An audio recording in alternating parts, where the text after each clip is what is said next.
When they first heard about this thing, it was crew expendable. The next time they sent in Marines, they were expendable too.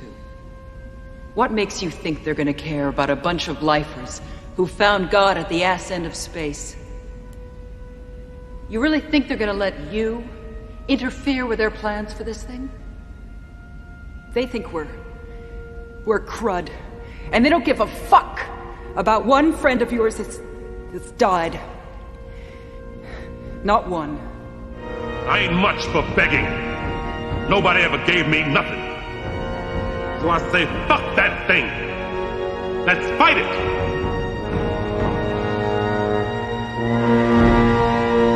Fuck it! Let's go for it! You're listening to Perfect Organism, the Alien Saga podcast. Welcome to Perfect Organism, the Alien Saga podcast. I'm your host, Jamie Prater, and I'm joined by my co-host, Patrick Green, who jinxed the weather yesterday. Let me just, as I'm getting into the habit of giving live weather updates on every single episode we do, I thought it was finally warm, and now it's been freezing and cold for a day, and the forecast looks bad on the East Coast. So I apologize for jinxing it, everybody. How you doing, my friend? I'm doing all right. I've got, it's a beautiful day here in California, as it always is, but it's going to be warm. It's going to be in the 90s the next few days, so that's scorching although it's dry heat, so Yeah, it's a dry heat. Yeah, it's not a dry heat over here, I'll tell you that.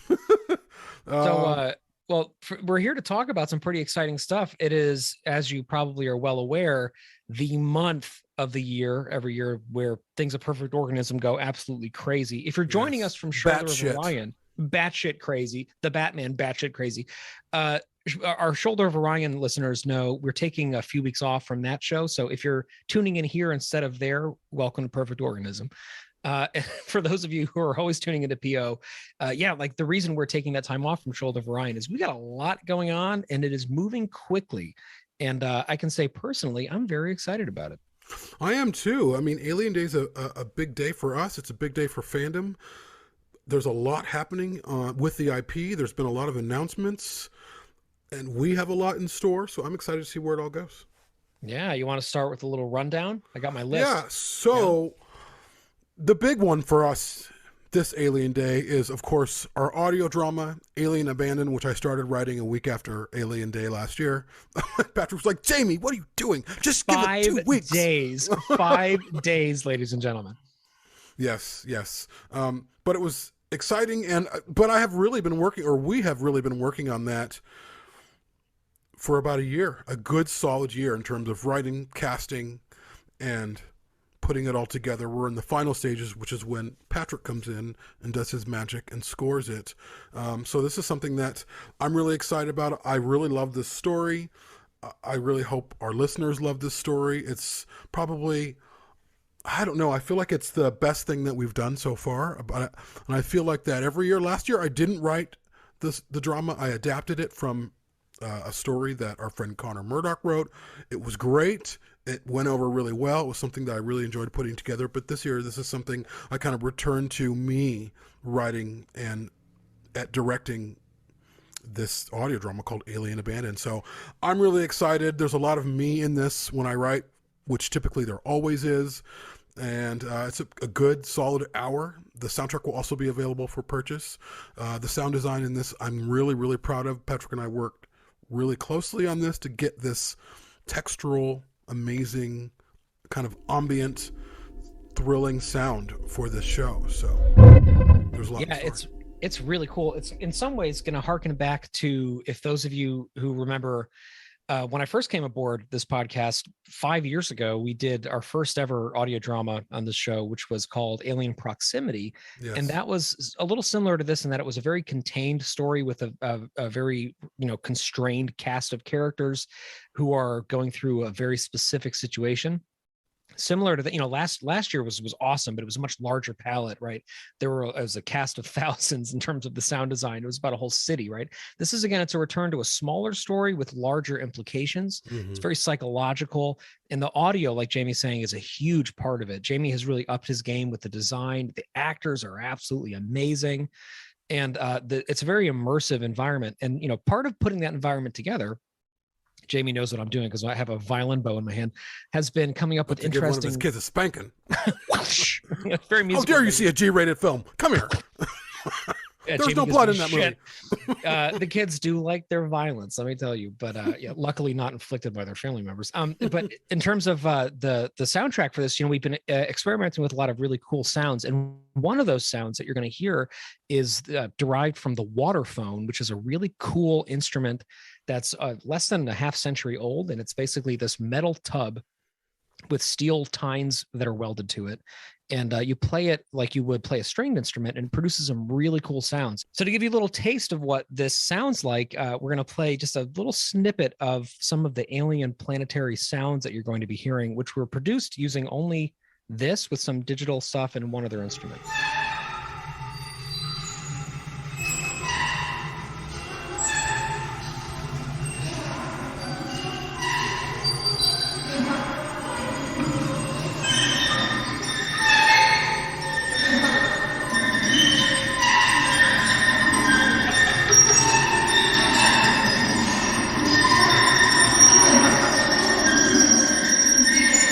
So that's about what you can expect. And like years past, the soundtrack will be available if you want an isolated musical experience of this thing too. It's going to be on Bandcamp for whatever you want to pay as a donation. Thank you to those of you who have supported us via that in the past. Every year we do these audio dramas and we put the soundtrack up, and I'm sort of like keeping my expectations in check. But people, we get dozens of people who buy it every year, and that goes right to our PayPal and provides, opportunities to pay actors to do this and to do other projects too, including live events, which we're still hoping to get back around to at some point. So Thank you, everybody. Again, Patreon really made it possible for us to pay our actors this time around, which is something we've never done before. And I felt it was really important to do this.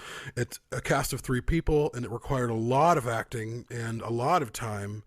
It's a simpler story this time around, but in my opinion, and I'm sure Patrick agrees, it feels a little bit more alien. Not that the larger stories don't, but I really love the intimate setting. And I really wanted to tell a story that pushed the mythos a little bit, that pushed kind of what we know about Alien just a little bit more, and to not make things as recognizable.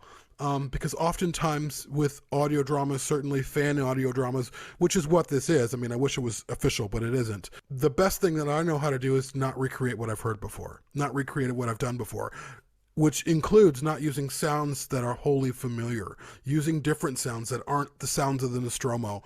For this audio drama, for me to really stand out, it needs to be its own thing, not as attached to the world of Alien. And certainly there are things from the Alien series that you'll hear, Weyland-Yutani, things here and there, but I really wanted to make it audibly something different. So people like, oh, I've heard that before. Oh, look, it's the sound from the Nostromo. We've done that before. I've done that before. I didn't want to do that approaching this. I really wanted to make this thing like a movie that you're listening to. So I'm hopeful and excited to share this with everyone and to get everyone's feedback once it's out. Yeah, Alien Abandoned, ladies and gentlemen, drops April 26th. Yeah. Pause for one moment. Your pop filter, I think, got pushed closer to the mic. There you go. Because a couple times in there it was popping, but okay. that should be good. Okay. All right, so keep moving on. So of course, as you all know, listening to this, we are coming up on the 25th anniversary of Alien 3 releasing, and because we love that film so much, and because we have so much to say about it and so much to discuss about it, we have a lot of really cool Alien 3 specific content coming out this year. One of which I'm very excited to get. I've only seen snippets of it, and he's been very careful about what he's revealed and what he's not revealed. But our friend Michael Scudieri, who's been on this show before, he's a great artist, really cool guy, very deep fan.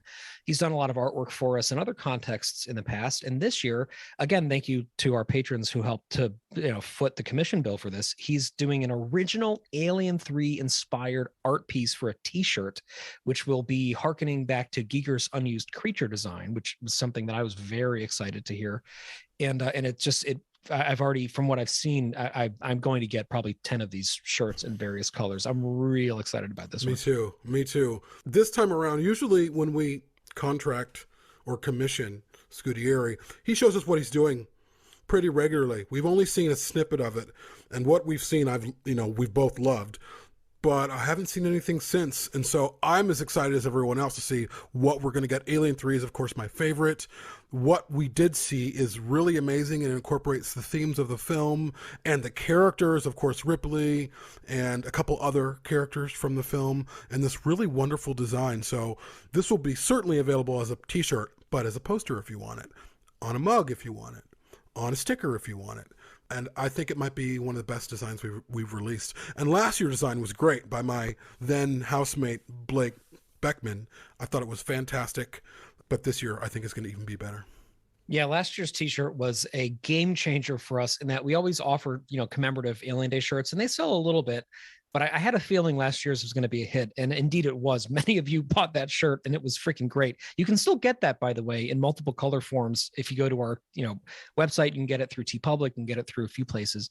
But this year's shirt, pick it up. It is a wonderful opportunity to celebrate Alien 3's legacy, to celebrate Alien Day, and also if you get it within 2 days of us putting it up, usually it's for like half price. They do it like a $13 promotional thing, so we will be offering that as well. So if you get it on Alien Day, you'll be getting it for like half of what it typically costs, which is pretty cool.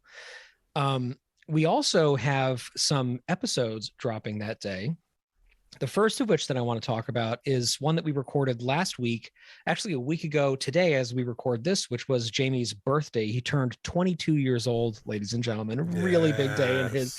He started this podcast as a 16-year-old, which is pretty impressive. But we talked to Sarah Welch Larson last week, and it was one of the best episodes we've done in a long time. Sarah is the author of this very new alien and philosophy book called Becoming Alien. And we just loved it. It's this feminist theological exploration of some of the very deep themes that run throughout the entire series. And by entire series, I really mean all 6 canonical films, with just as much treatment given to the prequels as to the original trilogy, and even some interesting things about things like Alien Resurrection, which feel on their face to be pretty non-philosophical. She finds very interesting things to talk about. So we were able to connect with her, thanks to Christian for getting us in touch. And she came on and was just an absolute dream guest. And I really sincerely hope that we get her back on again soon, because she was great. Yes, that was a really great episode. It just spoke to me in the language that I speak, as you very well know.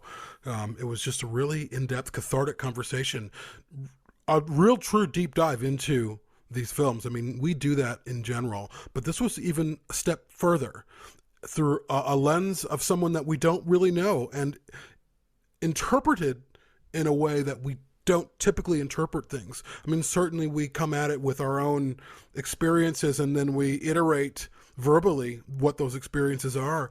But Sarah's experiences really inspired me, and it really caused me to rethink how I think about movies like Alien Covenant, that I have historically have a problem with.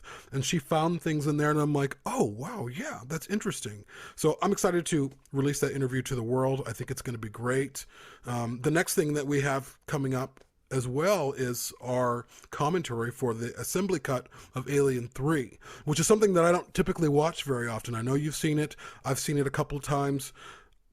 But I think it's a great way to watch the film again together as friends and talk about new scenes that, even though they're not new, they're still somewhat new for us because it's not something that we watch. The theatrical cut for you, as for me, is our favorite. It seems to be tighter and it works better, but there are things that don't make some sense in the theatrical cut, but that do make better sense in the assembly. So that's going to be 2 hours of Patrick and I sitting down together, watching this film via Zoom and talking about what we're seeing and our love for this amazing film in its 30th anniversary year. Did I give the wrong anniversary earlier? No, 25th. Remember. It is the 25th anniversary. It's the 30th of Alien 3. What fucking year is it? Oh, it's 2022. You're right. I said 25th earlier in the episode. You got something in your eye? Yeah. I have no idea what time it is or what year it is for that matter. Right. So for the 30th, thank you, anniversary of Alien 3, that I'm very, very excited about. The commentary episodes are always a ton of fun. We've done one for all of the last, I think, 4 Alien days, including some shit show commentaries, which we probably should talk about figuring that out this time, but we'll get to that. Alien Resurrection. On our own time. Maybe do an Alien Resurrection shit show. Yeah, that's just great. And, again, the way that this works is we record just a separate audio track so that if you're watching the movie, you can play it, through your headphones while you're watching it and just keep the sound of the film down a little bit. But it's sort of it's a shake and bake operation. So it's, pretty easy, but I'm really excited about it. The assembly cut, similarly for me, as you mentioned, is not my definitive Alien 3 cut, but it's one that I've always found really fascinating. Mm-hmm. I think we get some different angles on scenes that we know really well from the theatrical. And we get some pretty big story changes that have interesting things to say philosophically about the movie and about Ripley's journey and about the really poignant nihilistic heart of that film, which I think ultimately isn't as nihilistic as we think it is going into it. Another, kind of keeping this train rolling with Alien 3 stuff, another thing we're doing is recording tonight, as I record this with you, we're recording an Alien 3 roundtable kickoff episode to celebrate the fact that we are entering the 30th anniversary, and also to, sort of talk about where Alien 3 sits with us now versus where it did. I mean, remember, Alien 3 was the first ever extended series that we did with Perfect Organism. Mm-hmm.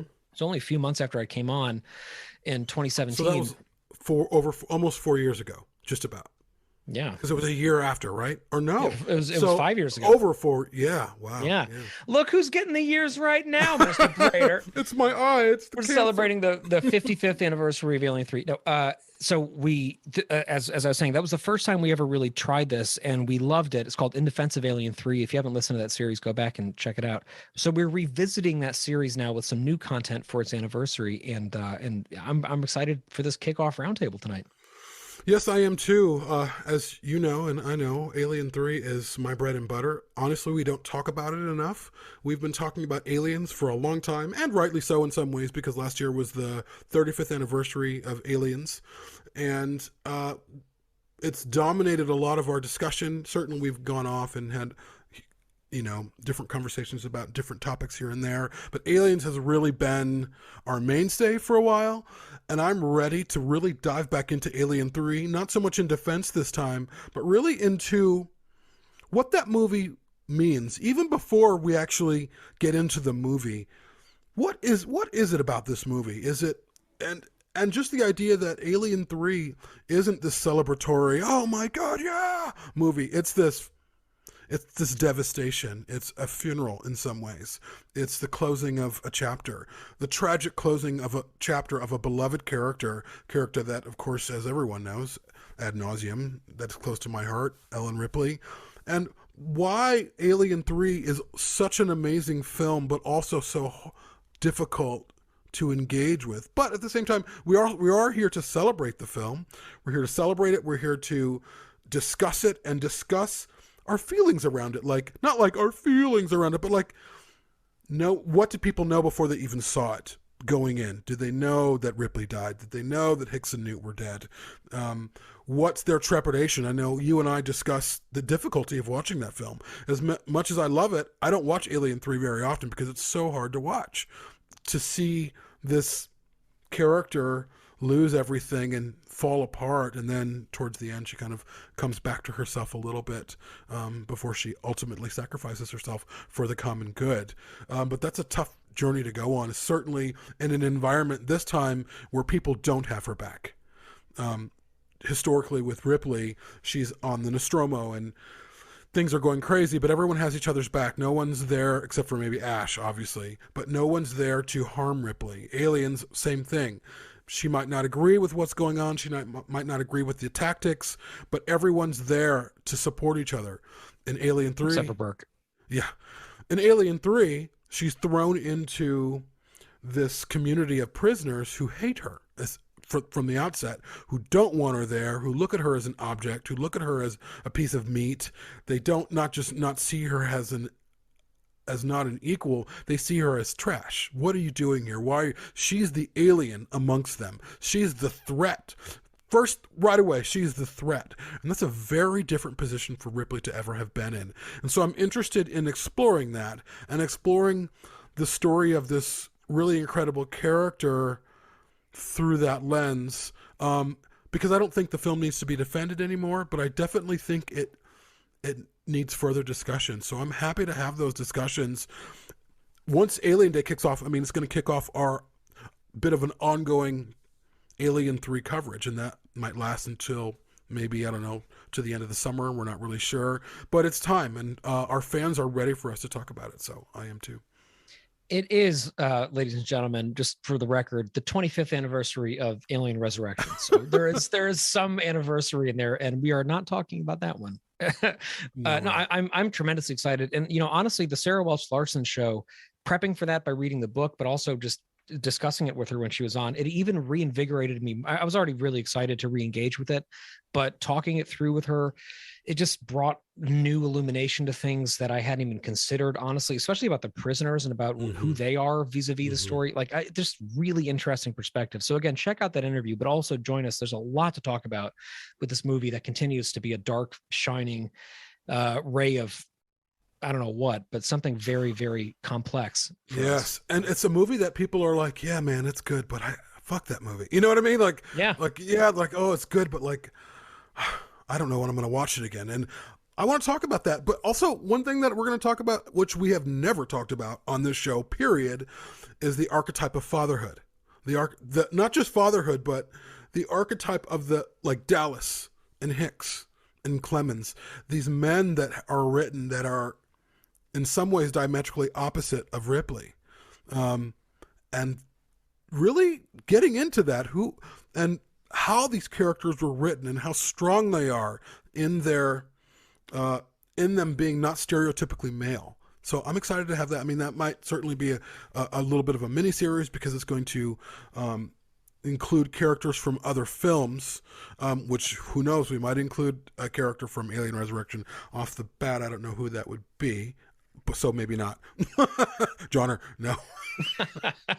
But yeah, I'm just really excited to come at this in a new way and not talk about this in ways that we have before, to make it exciting and interesting, and I think it will be.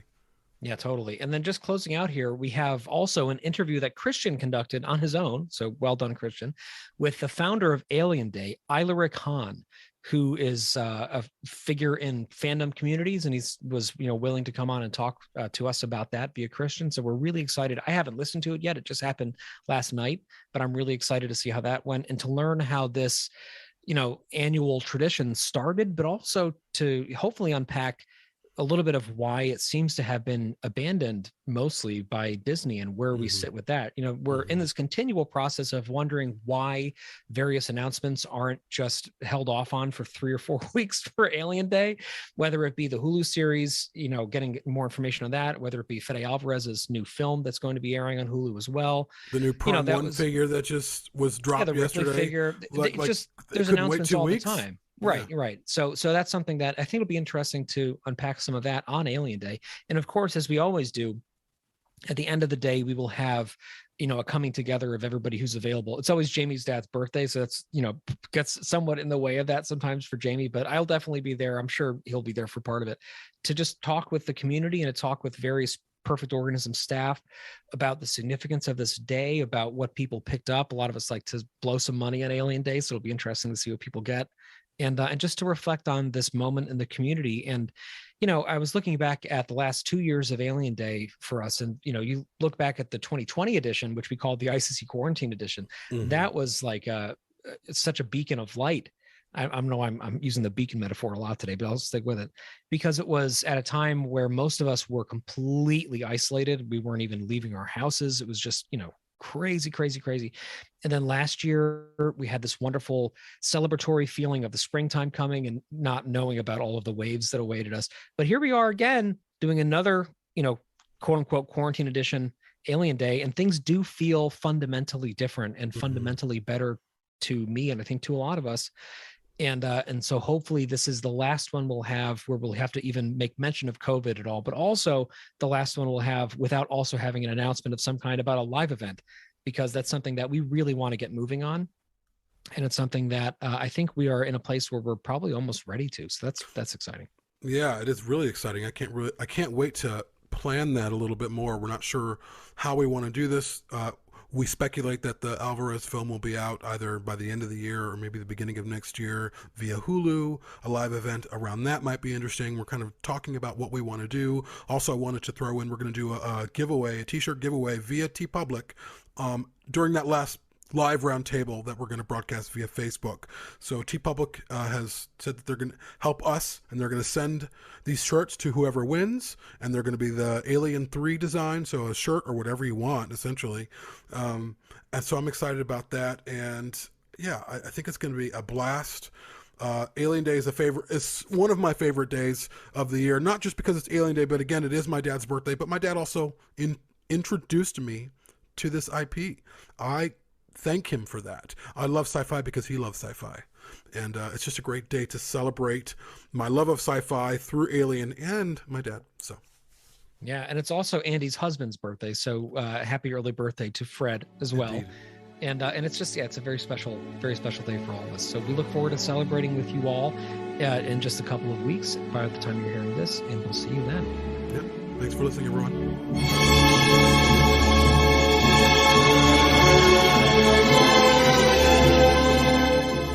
For more on Perfect Organism, the Alien Saga podcast, please visit perfectorganism.com.